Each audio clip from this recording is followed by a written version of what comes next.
It's just about 11 minutes after 7 o'clock, and we're back here on First Up, the first stop in your busy day. It's hour number 2 of the simulcast, and we're going to deal with the subject that everyone loves to hate and hates to love. We're talking about the CL Financial Clico scandal, as it were. Why are we talking about it? Simply because the Commission of Inquiry into what happened with CL Financial and Clico, as well as what happened with the Hindu Credit Union, that Commission of Inquiry starts today at the Winshaw Building. It starts in about a couple hours' time at about 9:30. And we have with us the chairman of the Clico Policyholders Group that's been most vocal in the whole debacle, Mr. Peter Permell. Thanks for joining us on set. Are you happy that there is a commission of inquiry taking place into this issue? Well, first of all, a pleasant good morning to you, Jessie. Morning. And all of your viewers and listeners out there. It's been a while since I've been on your program. Yes, it has. And thank you all for inviting me. I think this is a very important morning. It's probably a red letter day for a lot of Clico policyholders because it affords them an opportunity to get some insights into how we have arrived at where we have arrived in terms of this debacle. We are ourselves, the Clico Policyholders Group, have been invited to, in fact, be a party to the Commission of Inquiry headed by Sir Anthony Coleman. We are going to be down there this morning. I think it's also going to be televised. I'm not too sure if your station or Channel 4, your sister station, is going to carry it. So we are going to more than likely make a presentation at the commission this morning. Are you concerned that there's just one commissioner heading up this commission and it is such a complex issue, not just complex in terms of the Clico CL financial side, but also the Hindu Credit Union side, and it's an investigation into two major business enterprises? Yes, it is a matter of concern for us because it has been touted that this commission is going to be even bigger than the Commission of Inquiry, given what the size or the quantum of funds that are involved. We're talking about $12 billion of liabilities. We are talking about some big players. We're talking about a large conglomerate, the CL Financial Group, with assets of over $100 billion. And there's a lot of intrigue. There's a lot of mystery surrounding how what has happened. So it is some concern for us that you have one commissioner, but we will play it by ear and see how it goes. If we feel that things are not going in the way that they should, we will certainly make our voices heard. But for the time being, we will go along with the process. On the eve of the commission being inaugurated, we have word from the Works and Transport Minister, Jack Warner, that Clico depositors should start receiving their payments of $75,000 or less in the next week or two at most.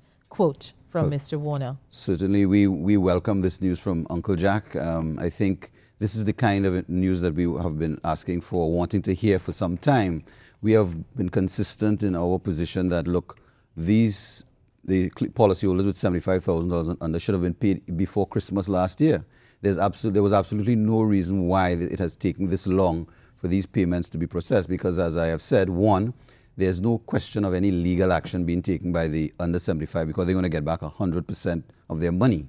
And two, the quantum of cash involved to pay those policyholders is under $500 million compared to the $12 billion to pay the over $75,000 policyholders. So really, and even in terms of the logistics, I saw the full page ads that the Ministry of Finance put out, and it is a fairly straightforward process. I think in most cases, they're either going to send the funds to your bank account, or for people who probably don't have a bank account, a check may be cut and so on. So it's a fairly straightforward process from a logistical point of view, and we are very happy that they are going to be paid. And so as far as we're concerned, one down, one more to go. We now have to get the Clico policyholders with $75,000 and over to be paid 100% of their money. The inquiry starts today. English Queen's Counsel Sir Anthony Coleman, he is the lead and sole commissioner into this investigation. He's expected to hand in a report within 6 months. Is that enough time to get all the information required to do all the investigation, to question all the witnesses involved, to come up with a definitive report? And does he need the assistance of other commissioners? And even if he is the only commissioner, should he have a powerful secretariat supporting him? Certainly yes to all the above, in the sense that if we are to judge by what transpired in the UF Commission, which took 18 months to be completed, and they had, maybe 4 or 5 commissioners, which probably boiled down to maybe 2 at the end, certainly the magnitude of this issue, given the players involved, because you have the Clico and the CL Financial Group, you have the central bank, who's going to be an integral part of this whole commission in terms of the role they played or did not play in this fiasco. Then you have the government, which was headed by the Patrick Manning administration, with Karen Nunes Teixeira and all of that. I don't know that 6 months may be sufficient, but certainly the commission will have to be extremely efficient in how they carry out their duties in order to complete within that 6-month deadline. So we'll have to see how it goes. There's also the opportunity, the possibility of extending the deadline. But I think it may be a bit premature to talk about that at this stage. It all depends on how efficient Sir Anthony Coleman is able to conduct his affairs at the Commission of Inquiry.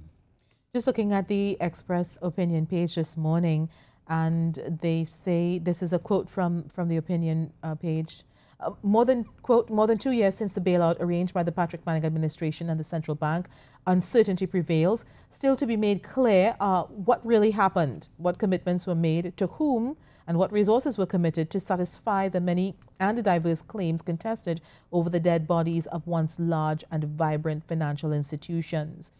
In addition to those big questions, what are some of the other big questions that this Commission of Inquiry should answer?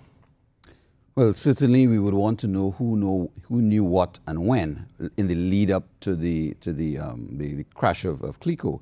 We would also want to know, as the editorial has pointed out, who took out their money ahead of time and who probably even got paid maybe just as the thing was being sorted out.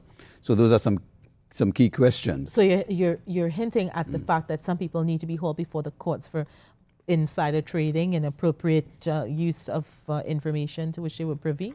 Well, as I said, it may be a bit premature to talk about that at this stage, but certainly we know of at least 2 persons who indicated that they had taken out their money, 2 senior officials. We had the Karen Nunes Teixeira, who indicated that she, just like everybody else, got wind that there were issues at Clico and she decided to take out her money. Then we also had the governor of the central bank saying that his policy had matured just before, days before the fiasco, and his policy was a small one.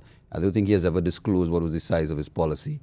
So these are some questions. These are burning questions that we need to have answered. What were the arrangements that were in place also in the lead up to the debacle, in the sense that the central bank was the regulator. They were supposed to be monitoring and supervising the affairs of Clico. And we heard in 2007, the central bank governor indicated that the statutory fund had a deficit of about $600 to $700 million, which ballooned to $5.2 billion in 2008. I think the whole country and the policyholders need to know, how was that possible under the watchful eyes of the central bank? So these are some critical and questions that have to be answered at the end of, certainly by the end of this Commission of Inquiry.